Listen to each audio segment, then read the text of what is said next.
طه الرسول جد ربنا بالقبول وهب لنا كل سور ربي استجيب لي يا أرحم الراحمين يا أرحم الراحمين يا أرحم الراحمين فرج على المسلمين عطاك ربي جزيل وكل في عليك جميل وفيك أملنا طويل وجد على الطبيعين يا رب ضاق الغنى من فعل ما لا يطاق فمن بفاق الغلام لمن بذنب راهن واغفر لكل ذنوب واستر لكل العيوب واكشف لكل الكروب واكفي أذى المدين وسلام على شفيع الأنام والآل نعم الكرام والصحب والتابعين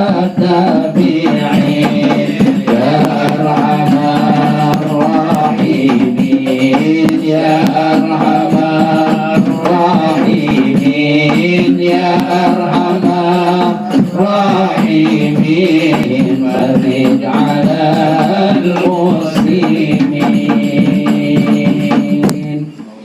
اللهم صل وسلم وبارك عليه وعلى آله اللهم صل وسلم وبارك عليه. بسم الله.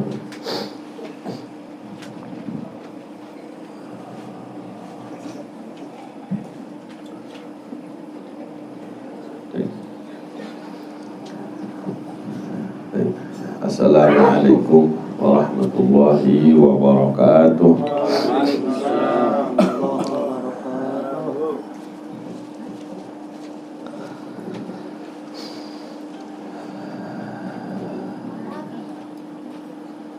Bismillahirrahmanirrahim. Alhamdulillah. Alhamdulillahi rabbil alamin. Hamda yuwafi ni'amahu wa yukafi mazidah.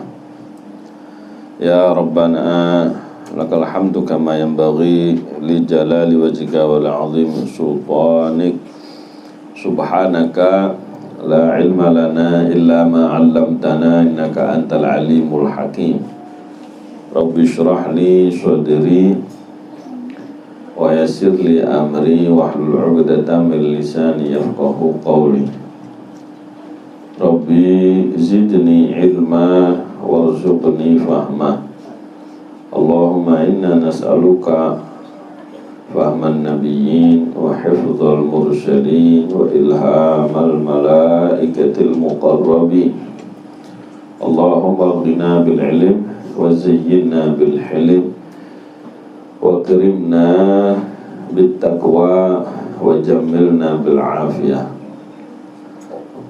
Allahumma akrimna bi nuril fahmi wa akhrijna min dhulumatil wahm.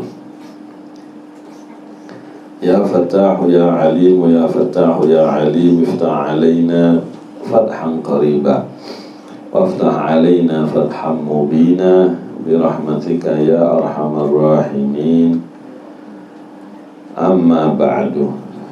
Alhamdulillah, ma'asyiral hadirin wal hadirat, segenap para asatid, para kesepuhan, tokoh masyarakat dan juga wabil khusus sahibul bait Bapak Sofyan Hadi sekeluarga. Moga-moga apa yang diniatkan, yang dihajatkan wabil khusus dalam rangka haul daripada almarhum Haji Andi rahmatullah wa rahmatal abrar.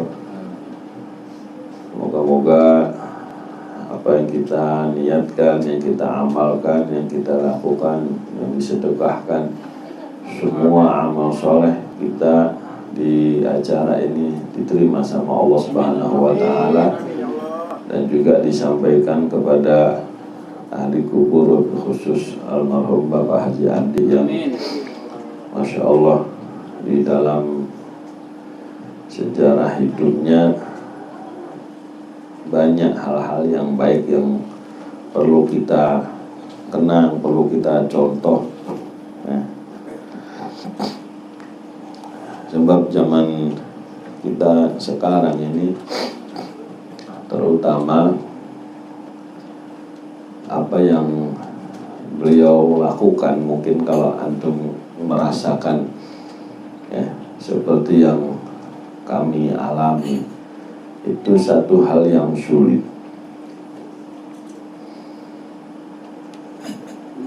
Mungkin sekarang kalau kayak acara sekarang kita seperti ini, itu sudah beda dengan waktu dulu diadakan Maulid Arba'in.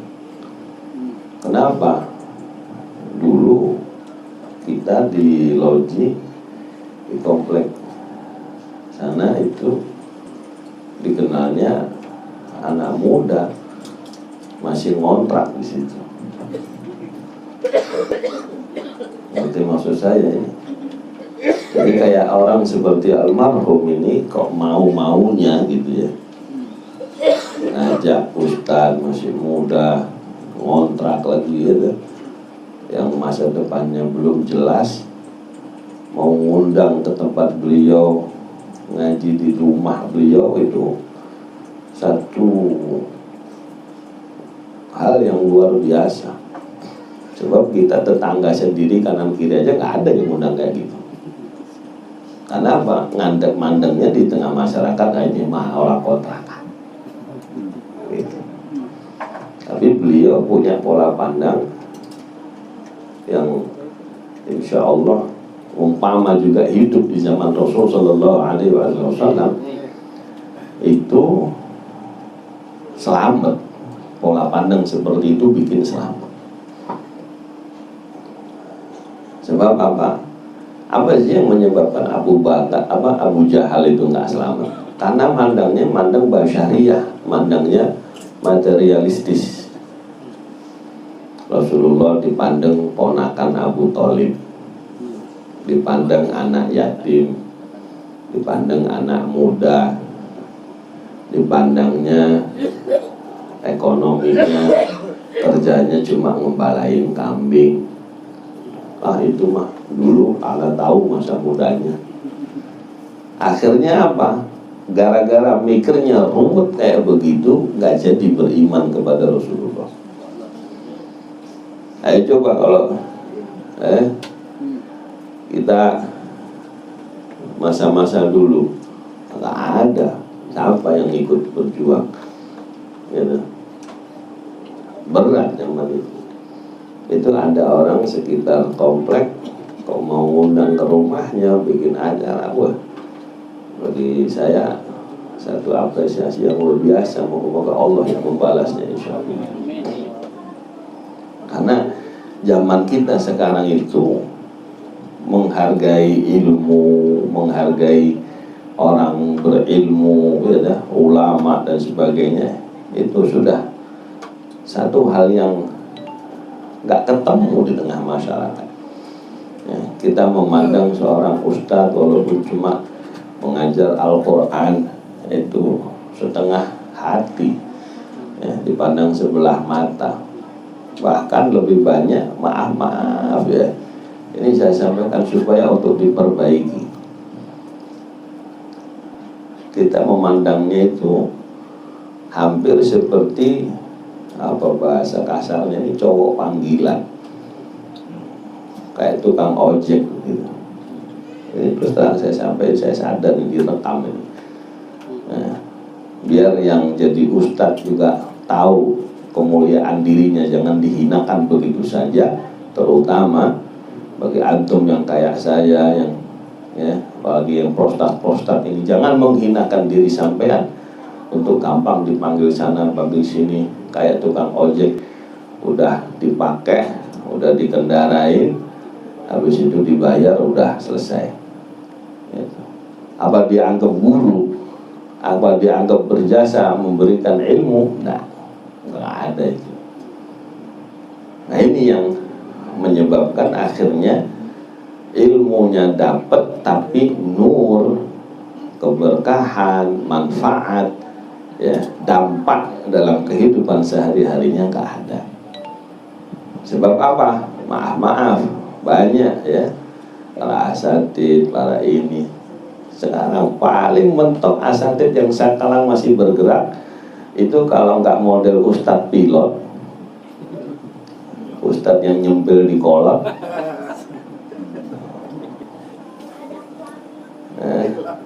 Iya, kalau kayak nyempil di kolam mah pusing dia. Atau ustadz yang ngandelin mitoha, kita sebut apa ini? Coba ente boleh dicoba, ente jalan-jalan kemana gitu. Tapi ketika ada seorang ustadz yang ya mengandalkan Allah, pasrah kepada Allah, tawakal, istiqomah, ya, dia nggak peduli omongan orang, dia nggak peduli, yang penting dia istiqomah dalam berilmu, beramal. Nah, ini baru berani ngontrak, berani ya, kelihatannya di mata masyarakat emang iya disebutnya. Kita dulu sampai guyonannya, oh dia mah kontraktor gitu. Biar agak keren sedikit disebutnya lah kontraktor. Tukang ngontrak maksudnya. Itu. Sekarang aja pakai embel-embel pimpinan mau ditaruh pondok pesantren. Iya udah ada. Dulu kayaknya masih kayak begitu, kayaknya nggak beriman semua, nggak ada yang mau ngaji. Iya. Ini bagi yang generasi yang sudah ketemu pesantren, ya bersyukur antum ya. Nggak menemui masa-masa kalau Rasulullah itu fase Mekah, ya, fase periode Mekah. Jadi moga-moga Allah membalas para kesepuhan yang menemui masa-masa dan ikut berjuang di fase periode Mekah. Nah, kalau kita periode loji, fase loji, gitu, loji al-mukarramah, gitu. Ini kayak pajakan, masya Allah. Lu itu kalau nggak ikut berjuang kayaknya ikut sampai sekarang ya asam urat, tergeletak di rumah, merenungi nasib, tinggal begitu kayaknya. Tapi karena dulu gitu, dan itu beda. Allah saja membedakan, la yastawi minkum man anfaqa min qablil fathi wa qatal. La yastawi, Allah mengatakan tidak sama sahabat yang berjuang sama Nabi sejak zaman muhajirin sebelum hijrah, sebelum Fathu Makkah. Dulu infak satu biji kurma itu di hadapan Allah sama kayak satu gunung Uhud. Jadi, dulu yang ikut berjuang sama kita ngangkat, keliling, dulu kan kayak begini sama aja, gitu. Sama aja muter-muter. Karena apa? Tadi saya menawarkan kita nyari, karena nggak mau kita jadi cowok panggilan ini, ya, nggak ada harganya. Ya, walau anna ahlul ilmi sonuhu sonahum walau abdamuhu fis suduri la'azuma. Andai kata para ahli ilmi sonuhu, menjaga ilmu itu, sonahum, ilmu itu yang akan menjaga mereka. Walau azzamuhu fis suduri ada beberapa riwayat di situ la'uzzima, ya, ada riwayat la'azuma. Walau azzamuhu fis sudur, andai kata ilmu itu dianggap mulia, dianggap agung di dalam dadanya setiap orang yang mengemban ilmu, La'uzzima dalam satu riwayat dia akan diagungkan, akan dimuliakan. Dalam riwayat la'uzzuma dia pasti bakal menjadi orang yang agung. Walakin hanuhu wa dannasu, akan tetapi mereka menghinakan ilmu itu sendiri, gitu. Dipakai untuk apa? Nyari dunia, nyari jabatan, nyari ketenaran, dikotori, ya. Akhirnya ya mereka sendiri bakal dihinakan sama Allah Subhanahu wa Ta'ala. Nah, ini saya sampaikan sebagai rasa terima kasih saya kepada keluarga besar almarhum Bapak Andi. Moga-moga putra-putri beliau senantiasa mendapatkan anugerah keberkahan dari Allah Subhanahu wa Ta'ala, yang dibalas ya dengan sebaik-baiknya sama Allah Subhanahu wa Ta'ala. Wa hakadha kana Nabi Muhammad sallallahu alaihi wasallam. Nabi itu memang begitu, gayanya begitu, tidak pernah melupakan apa kebaikan walaupun sedikit ya, terutama masa-masa di Mekah, masa-masa sulit. Hadirin wal hadirat rahimakumullah. Jadi yaitu yang menyebabkan apa orang terutama di akhir zaman ini, bukan penyakit akhir zaman sebenarnya ya, penyakit memandang basyariyah ini itu sejak zaman Nabi Allah Adam alaihissalam, zaman Nabi Adam, zaman Nabi Nuh, zaman Nabi Musa, sampai zaman Rasulullah SAW. Penyakit memandang basyariyah ya, melupakan khususiyah ya, ini kata kuncinya, memandang basyariyah melupakan khususiyah, memandang faktor kemanusiawian saja, kemanusiaannya saja, melupakan kelebihan yang Allah Ta'ala berikan kepada seorang manusia tersebut. Ini yang menyebabkan banyak manusia dari zaman Nabi Adam sampai zaman kita sekarang akhirnya dihinakan sama Allah Subhanahu wa Ta'ala. Fir'aun ya, contoh yang paling top misalnya dalam kejelekan, topnya ya, bukan top dalam kebaikan ya. Top dalam kejelekan, yang ngaku Tuhan saja pernah mengatakan tentang penyakit basyariyah, dari penyakit memandang faktor kemanusiaan, dari tidak memandang faktor kelebihannya. Anu'minu li basyaraini mithlina wa qaumuhuma lana 'abidun. Apakah kita mau beriman kepada dua manusia kayak kita loh? Dia ini kayak kita, masa kita mau jadi pengikutnya dia? Kaumnya saja ibadah ke kita, kok jadi buruh kasarnya kita, jadi budaknya kita. Anu'minu li basyaraini mithlina wa qaumuhuma, sedangkan kaumnya Nabi Musa dan Nabi Allah Harun alaihi wassalam lana 'abidun, mereka itu jadi budak-budak kita. Wah, kita beriman kepada bangsa budak dong. Penyakit apa ini? Basyariyah ya. Dan kata-kata apa Bashar ini itu pertama kali muncul ya dari siapa? Dari guru besarnya ya.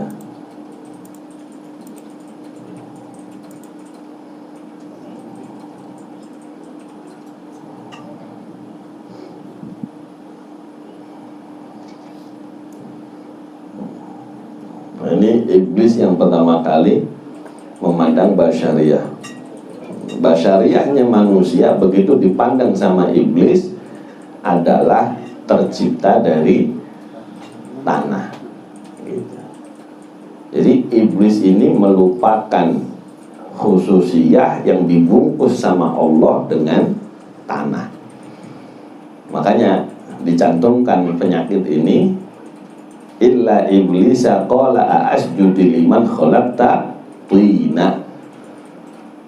Ya Allah, apakah saya mau bersujud kepada satu makhluk, kepada siapa yang kau ciptakan dari tanah? Itu syariah kita. Ngerti tanah. Tanah itu nempel sudah di tempat yang jelek, nempel di pantat, mesti diusir. Ngerti? Nempel ada tanahnya begini. Ngerti derajat kita. Itu syariah kita. Udah nempel di tempat yang paling jelek juga diusir. Nempel lagi di tempat yang agak mulia di jidat, begitu beres juga diusap juga. Dan apa nasib sebagai tanah itu begitu. Nah, tapi itulah ketika tanah ini dipilih sama Allah, wa nafakhtu fihi min ruhi faqa'u lahu sajidin. Begitu sudah dipilih sama Allah Subhanahu wa taala, ditiupkan ruh di situ, akhirnya semuanya disuruh sujud. Hadirin wal hadirat rahimakumullah. Dari situ jangan sekali-kali kita melupakan apa kelebihan kita sebagai manusia kok sampai disuruh sujud sama Allah. Disuruh sujud kepada manusia sama Allah, makhluk yang lain, yakni para malaikat. Kenapa malaikat disuruh sujud ke manusia? Ada faktor apa di situ? Apa karena jidatnya? Apa karena hidung? Apa karena bibirnya bisa doer, bisa manyun? Lah, bukan faktor basyariyah, tapi karena ada nafkhah, ya, ada ta'lim min Allah Subhanahu wa ta'ala. Nah, ini yang jadi muqaddimah kita membahas pertemuan kemarin di Riyadhus Shalihin. Ar-rijalu qawwamuna 'alan nisa'i bima faddalallahu ba'dahum 'ala ba'din wa bima anfaqu min amwalihim. Fassalihatu qanitatun hafizatun lil ghaibi bima hafizallah. Kita sampai di Riyadhus Shalihinnya bab ke-35 tentang haknya suami atas istri. Dari situ kenapa suami mempunyai hak? Karena ada keutamaan, ada khususiyah dari Allah. Wis mau nggak mau itu harus diakui, ya dong. Nah, ini sebab kalau aturan dari Allah ini, satu, suami nggak paham khususiyah kelebihannya, jadi masalah nanti. 0294 kalau nomor serinya, yang fotokopi yang kemarin, ya.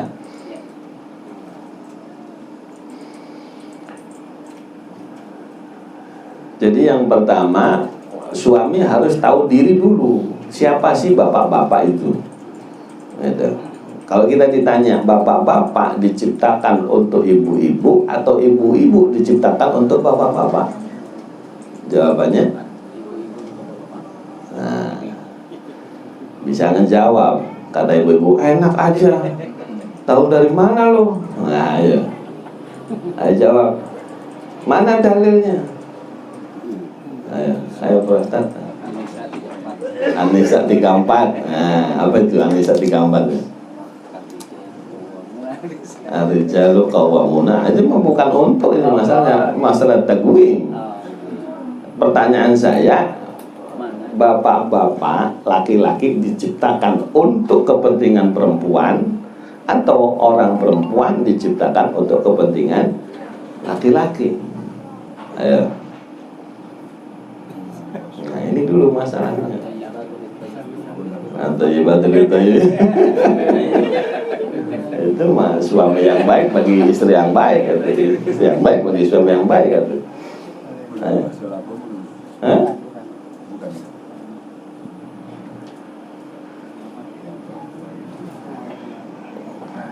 Ya, ini contoh untuk menginspirasi.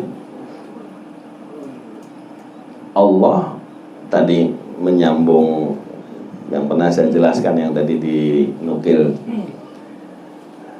di ceramah pembukaan tadi.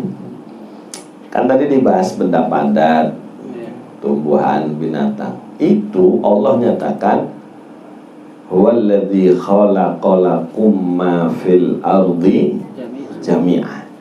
Jadi dari ayat ini semua yang ada di muka bumi, benda pada, tumbuhan, binatang diciptakan untuk manusia. Gitu.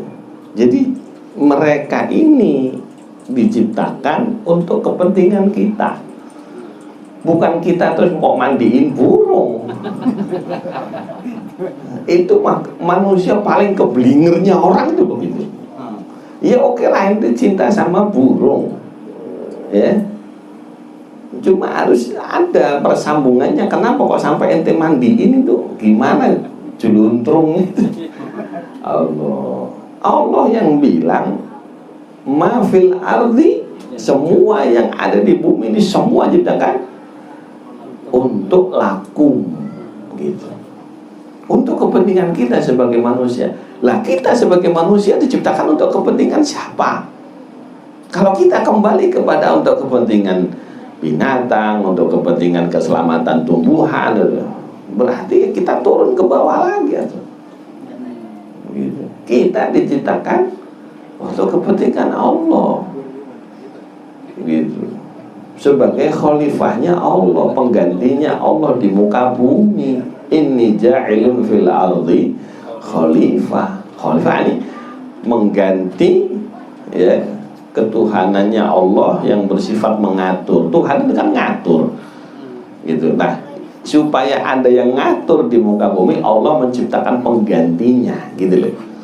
Fungsi utamanya kita itu begitu. Lah ini karena nggak ngerti, ya, ditanya ibu-ibu nggak bisa ngedalil, waduh. Akhirnya, aduh, ini istri sudah manggil, gitu urusannya. Ya, hantar lagi pengajian. Ya, dah. Ada nggak yang nggak begitu? Yang mana coba? Oh, ini sono. Ngomongin sih. Ibu-ibu yang manggil suaminya lagi ngaji, tak doain HP-nya moga-moga hilang gitu.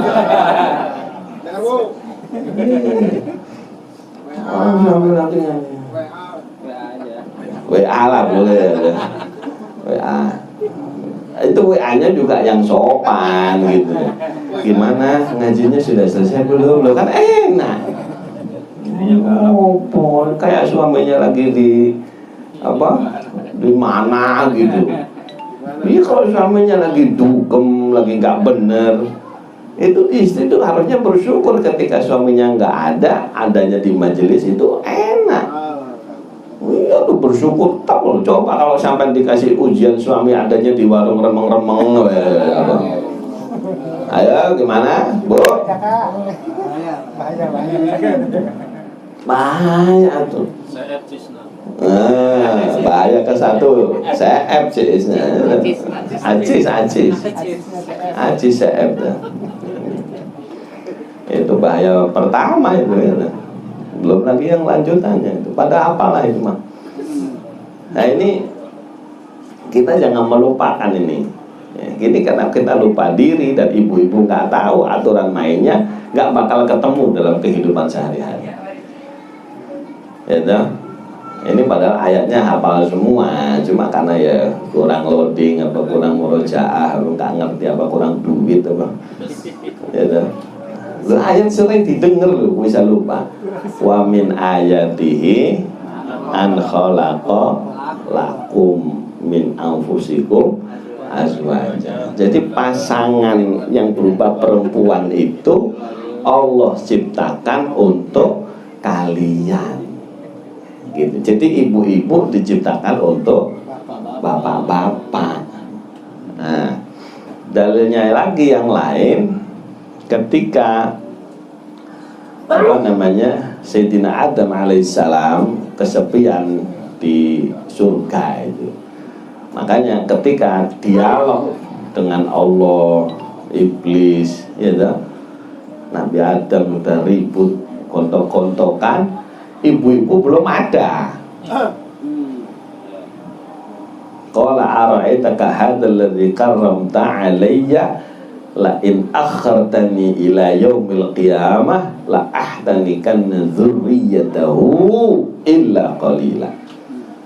Nah, dari situ kemuliaannya bapak-bapak. Yang disebut sama iblis bapak-bapak. Keturunannya, dzurriyyatahu, keturunannya dia. Kenapa keturunannya? Iya, waktu itu ibu-ibu belum ada. Jadi pertanyaan lagi, loh, ibunya belum ada, kok iblis sudah tahu bakal punya keturunan? Ya dah. Loh, ada bakal keturunan itu setelah suami istri, setelah bapak ibu ada, atau setelah bapak doang? Harusnya setelah ibu. Tapi saking jitu tajamnya ilmunya iblis itu, ibunya belum ada sudah tahu keturunan. Gitu. Jadi jangan macam-macam sama iblis. Gitu. La ahtanikan dzurriyyatahu, akan aku seret semua keturunan dia. Siapa? Nabi Adam. Lah kenapa Sayyidah Hawa enggak disebut? Belum ada kata para ulama. Belum dicipta. Makanya ibu-ibu itu enggak tahu pusingnya bapak-bapak. Yang penting matagian. Iya. Bapaknya pusing, gitu, belum cair, belum dapat orderan, belum dapat pesanan, belum dapat masukan, nyampe rumah tagihan, nggak tahu dia.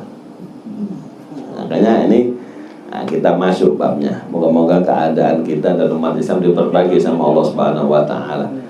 Yang penting di rumah dulu rapi, insya Allah di luar rumah pada rapi. Nah sekarang ini karena di luar rumahnya nggak rapi, akhirnya apa di dalam rumahnya nggak rapi, akhirnya di luar rumah jadi berantakan. Gitu deh. Bab hakuz zauj, bab tentang haknya suami alal mar'ati yang wajib atas seorang istri. Qala Allah Ta'ala, Allah Ta'ala berfirman, sudah tahu ya, wanita diciptakan untuk apa? Untuk kepentingan suami. Jadi suaminya dulu utamakan, baru Anda bakal dapat perhatian.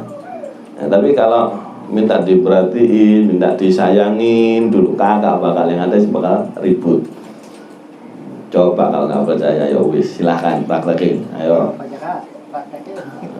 Tapi begitu, ya toh.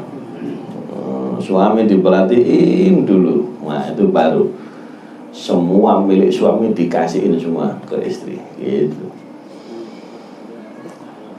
Nah, sekarang kita masuk pembahasan. Qala Ta'ala, Allah berfirman, ar-rijalu, para suami, orang laki-laki, qawwamun, yang meluruskan, yang menegakkan, 'alan nisa, atas wanita-wanita, atas istrinya.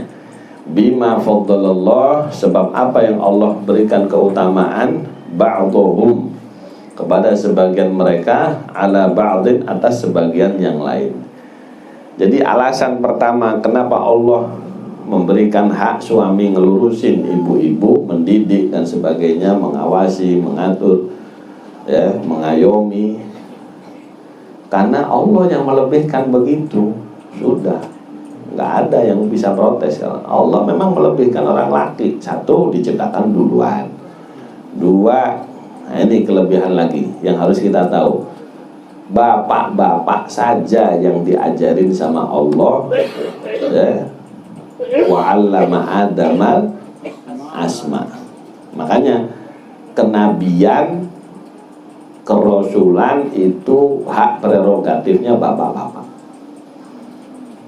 Nggak ada ibu-ibu jadi rasul, apalagi nabi aja nggak ada. Ila liya edan, ya, orang edan itu aku nabi ya. Pakai dalil lagi, la nabiya ba'di, tidak ada nabi laki-laki setelah saya. Berarti nabi perempuan ada. Loh, ini orang kalau nggak ngaji nahwu sorof gitu. Kalau saya dibilang la nabiya, yang laki-laki nabi aja nggak ada, apalagi yang nah gitu. Allah ya. Bima faddalallahu ba'dhum, apa yang Allah lebihkan kepada orang laki, satu, diciptakan duluan. Habis itu orang perempuan diciptakan dari bagiannya orang laki-laki, dari tulang rusuk itu. Terus ada kelebihan yang paling utama dan banyak disebut dalam ayat keutamaan berupa ta'lim, berupa pengajaran. Makanya untuk mendapatkan keutamaan itu bapak-bapak kudu seneng ngaji yang bener. Ibu-ibu biarin ngaji kayak gitu mah, biarin ibu-ibu ngajinya kayak gitu, biarin. Kayak gitu gimana Pak Ustaz? Itu yang bawa tas gede, akhirnya isinya pulang-pulang buras. Terus biarin, itu ngajinya ibu-ibu mah biarin. Bapak-bapak bawa kita. Ngajinya bapak-bapak. Ngaji bapak-bapak. Aduh. Kita nggak ke bawah, ini nggak ke bawah. Akhirnya jadi kayak ibu. Pantesan pulang ngaji dijewer, besok nggak ngaji lagi. Soalnya ngajinya kayak ibu. Gitu. Ngaji bapak-bapak berani bawa kitab, berani nulis, berani ngapal. Ngajinya bapak-bapak. Apa dah wa'allama ada, dan Allah mengajarkan. Gimana Allah ngajar? Alladzi 'allama bil qalam. Jadi kalau bapak-bapak nggak pernah megang pulpen, berarti ibu. Ngerti Pak? Ini ada nggak yang nggak gitu? Yang mana? Aduh, pantesan ya dah. Tahu penyakitnya bapak-bapak itu. Nah, ibu-ibu yang tahu suaminya lagi sakit kayak begitu, normalkan. Jadi mau berangkat itu siapin bukunya, siapin kitabnya. Itu istri yang solehah itu begitu. Istri yang solehah, jangan lupa beli martabak. Mau ngaji pesenan itu apa ini? Lama-lama berangkat juga belum. Udah tanya pulang jam berapa. Ini ibu-ibu kita Kartini. Paham? Ibu-ibu ada gitu nggak? Ada. Aduh. Yang mana? Di dalam. Kok tahu?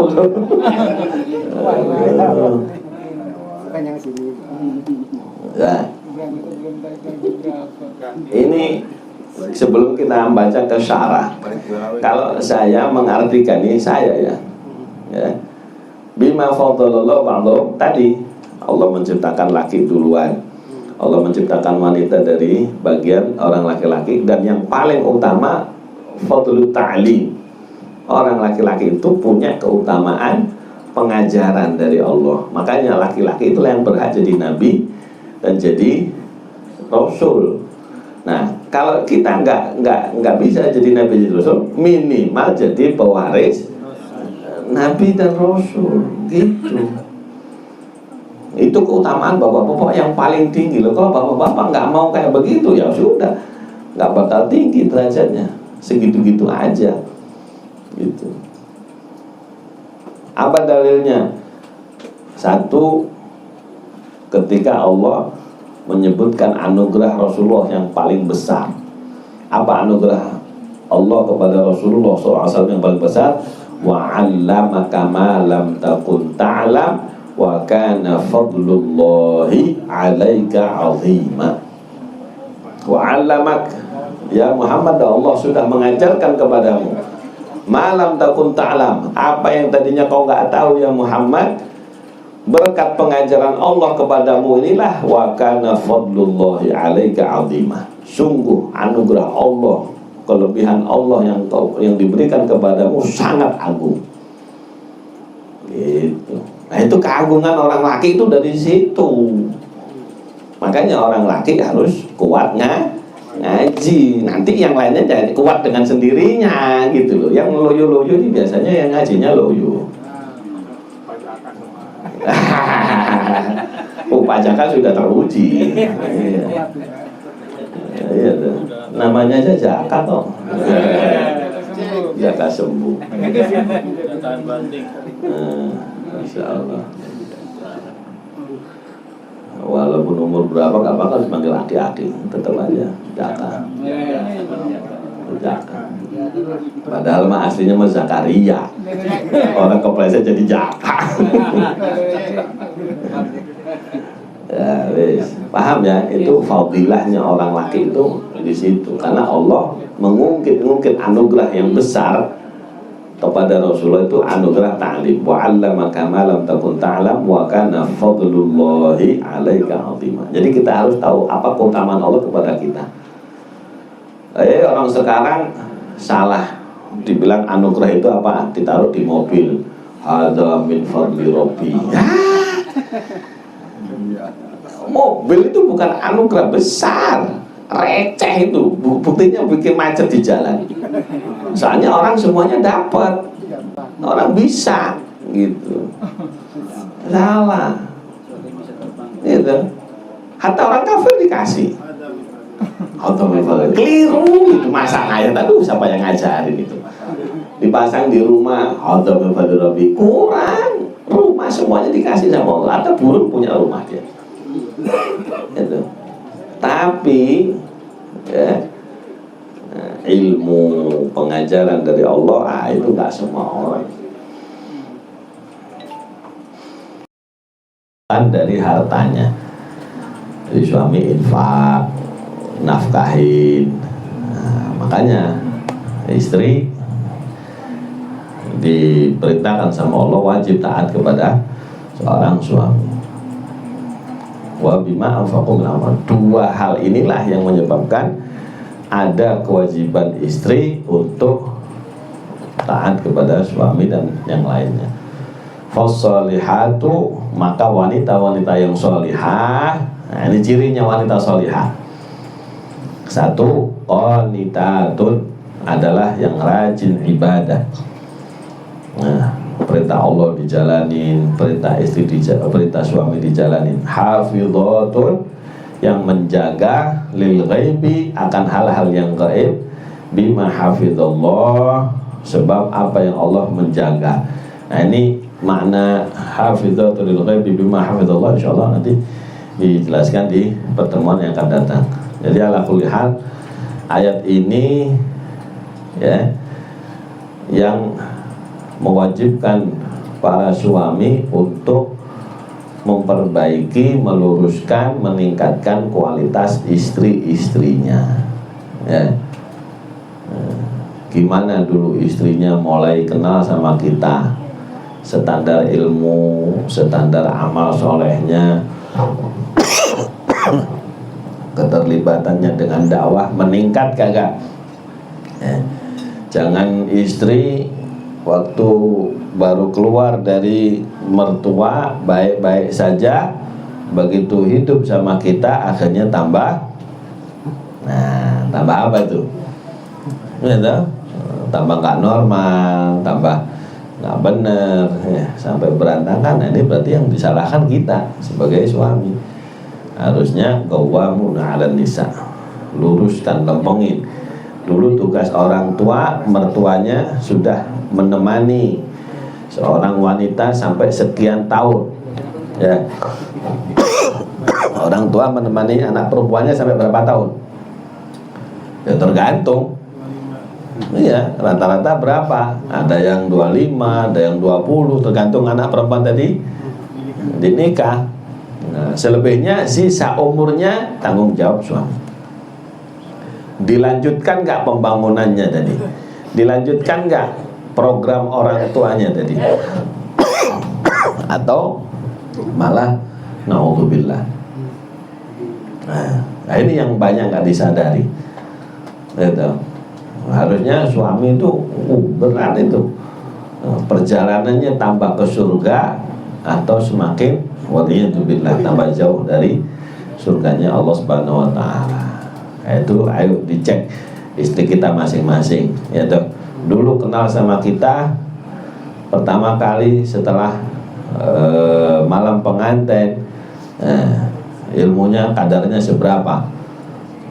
Begitu sudah kenal sama kita 5 tahun, berapa ilmu yang nambah? Kalau kita berjamaah, Rabbi zidni ilma, ya Allah tambahkan ilmu padaku, mana nambah juga kagak. ilmunya nambah nggak? Habis itu amal solehnya. Nah dulu bagaimana masih jadi istri awal-awal ya belum punya anak, amal solehnya. Sekarang begitu punya anak ke satu, anak kedua, amal solehnya nambah apa kurang tuh? Nah, ya dah. Habis itu sampai anaknya dewasa, sampai sudah punya mantu, amal solehnya nambah nggak? Tadinya yang didoain suami anak, sekarang doain suami anak, mantu dan cucunya. Masya Allah, wiridanya nambah nggak? Begitu. Nah ini harus kita perhatian di keluarga kita masing-masing. Kalau enggak, berarti ada yang salah dalam perjalanan rumah tangga kita. Ya, jangan mikirin yang aneh-aneh. Rumah tangga yang harmonis itu kelihatannya nanti di yaumul qiyamah. Kalau rumah tangga kita dipanggil sama Allah, udkhulul jannata antum wa azwajukum tuhbarun, masuklah ke surga Anda dengan istri Anda. Suami istri dipanggil berdua. Gitu. Ada gambaran rumah tangga harmonis. Sepasang dipanggil sama Allah untuk silahkan masuk surga dengan disambut. Masya Allah. Wah, ada keluarga berantakan, kacau balau. Apa itu? Yauma yafirul mar'u min akhihi wa ummihi wa abihi wa sahibatihi wa bani. Hari di mana satu keluarga hancur berantakan. Yafirul mar'u min akhihi, seseorang lari dari saudaranya.